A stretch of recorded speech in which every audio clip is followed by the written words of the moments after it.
agripreneurs to make sure that they can access villages and farms across Siaya, the entire county, and every ward.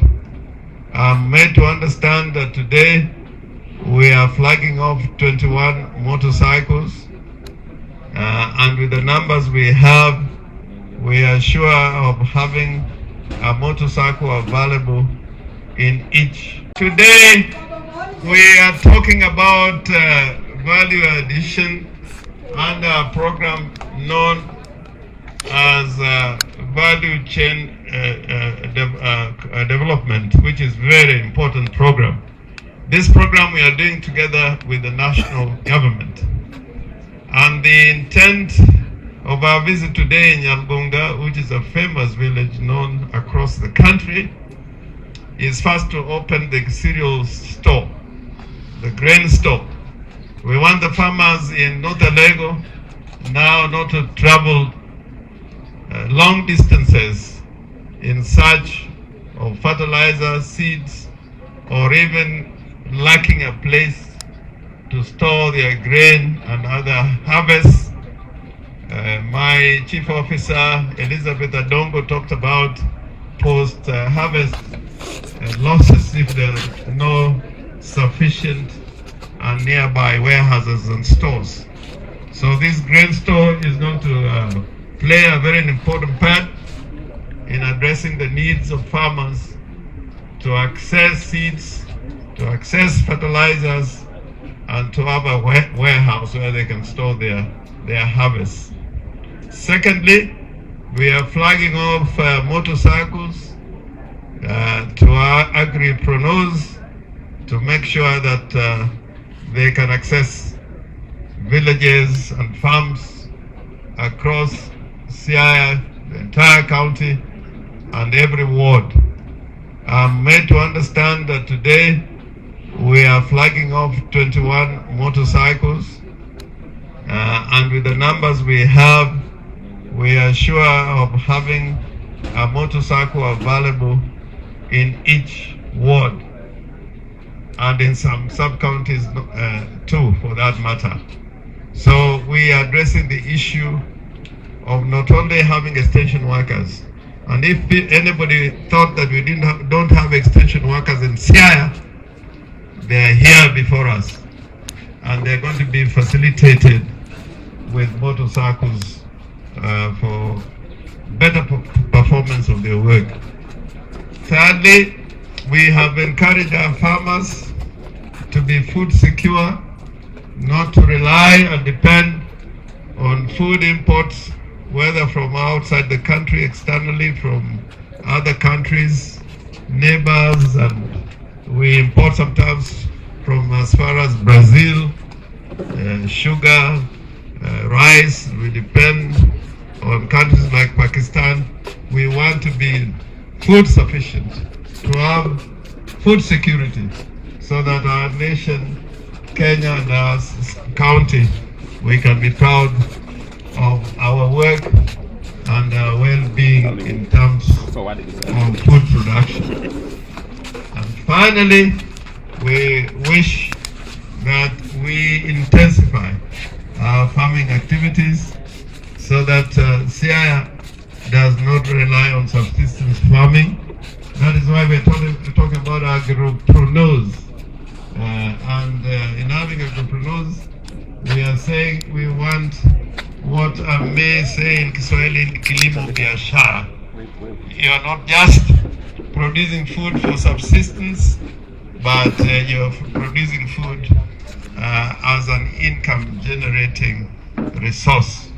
So we hope that if we intensify these activities around agriculture, we can transform Siaya from a county which relies on subsistence agriculture to other forms of value addition that can transform our lives, and we can have industrial development in Siaya to be in league with other counties that have industries and factories.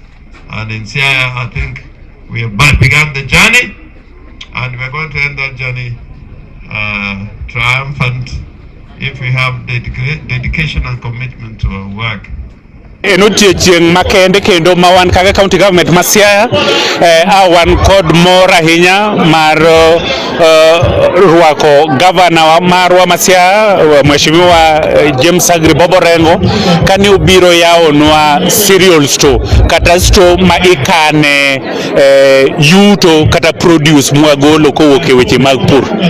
Store ni bokonyowa kaka jopur mawuok North Alego ka nikech kinde ka kinde kawachiwo kata na kodhi kawachiwo kata mbolea kawachiwo kata chemicals mitiyogo e weche mag pur to jopur ma North Alego ka chuno ni nyaka gidhi Bondo to nikech koro waseyawo store machiegni kodgi North Alego ka nyiso ni jopur ma gweng'ni koro nyalo chopo mondo kaw subsidies go machiegni ka mondo konygi koro gibo save on pesa manyocha gitiyogo omo inputs go mabor. Mar ariyo nitie committees ma wan kaka department kod county government ma Siaya nyocha wasign go memorandum of understanding winjruok ni mondo gibed wang'wa kaluwore kod implementation mar projects ma watimo e ward ka ward. Koro CDDCs go ema bo bedo wang' jopiny kod wang' farmer producer groups go e weche mag neno ni winjruok mwaketo kodgi kata projects manegi wacho ni gidwaro ni mondo timnegi under participatory integrated community development manyocha wasetimo e wards 30 ni gigo timre e wards gite.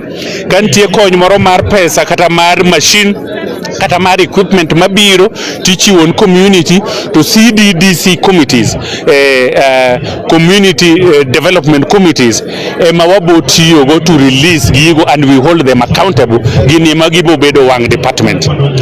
Wan kod piki nikech wadwaro no extension officers jo machiwo puonje weche mag agriculture obed machiegni kod jopur as much as possible.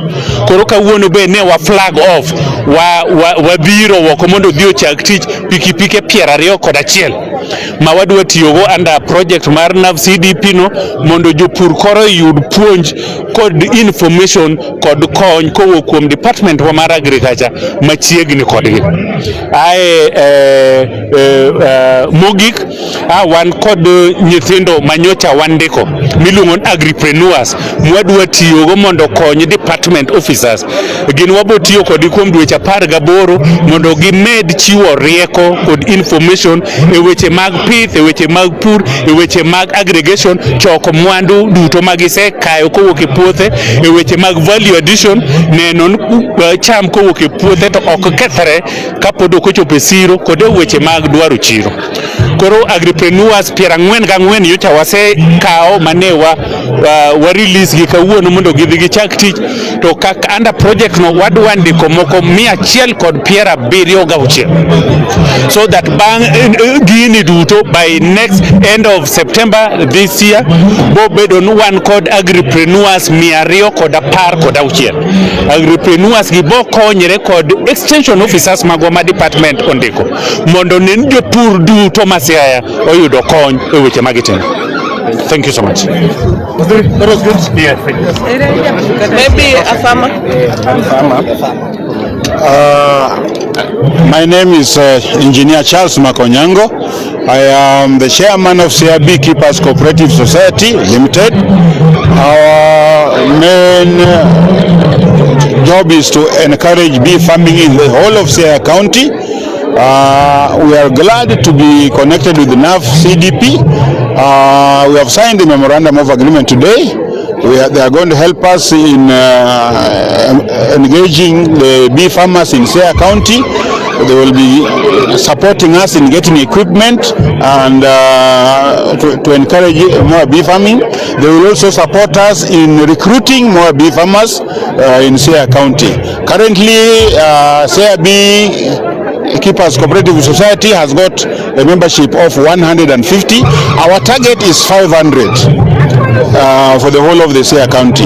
We need to encourage farmers. I hope those who will be seeing me and listening to me will be encouraged to register with the Siaya Beekeepers Cooperative Society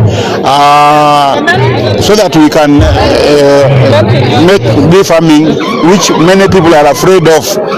The myth that bee farming is not is dangerous to human beings. I want that myth to be destroyed completely. Bees are very friendly. It's one of the easiest, in my opinion, and the opinion of all the beekeepers, it's one of the easiest crops to look after. Once you have bought the hives and you have put them in the correct place, you visit once or twice in a month to make sure the enemies of the bees don't come to their hives, and the rest you wait for about 3 months, 4 months, depending on the type of forage in your area, and then you go and harvest. And Susana Yuga Ararieda North Yoma has a CDDC Community Development Driven Committee. An kaka japur wachung' wadaneno ni Siaya County marwa olokore nikech kaka wan wa mama wayudo ni purno ka wadonje to ngima wa nyaka lokre e Rarieda kata i Siaya County maduong'. Omiyo kawuono odiochieng' ni wamor ka wasign MOU kod our governor rengo mosiro wa lwedo. Koro wadwaro ni wabed kanyakla a Siaya County wati kamoro achiel, wapidh gwen, wapidho pamba, wapidho michele, wapidho kich mondo wabed gi chiemo e county wa. Ago erokamano kawuono odiochieng' ni maduong'. Nyasaye mondo mi ogwedhu.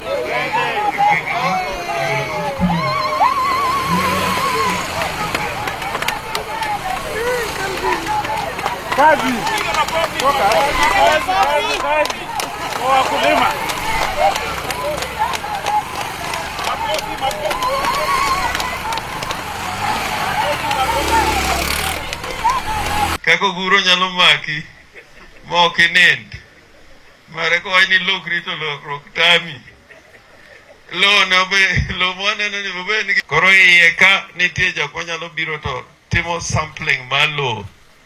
Wan gi aparo laboratory Siaya ka lo chal sampling our soils and knowing which soils are good for which crops.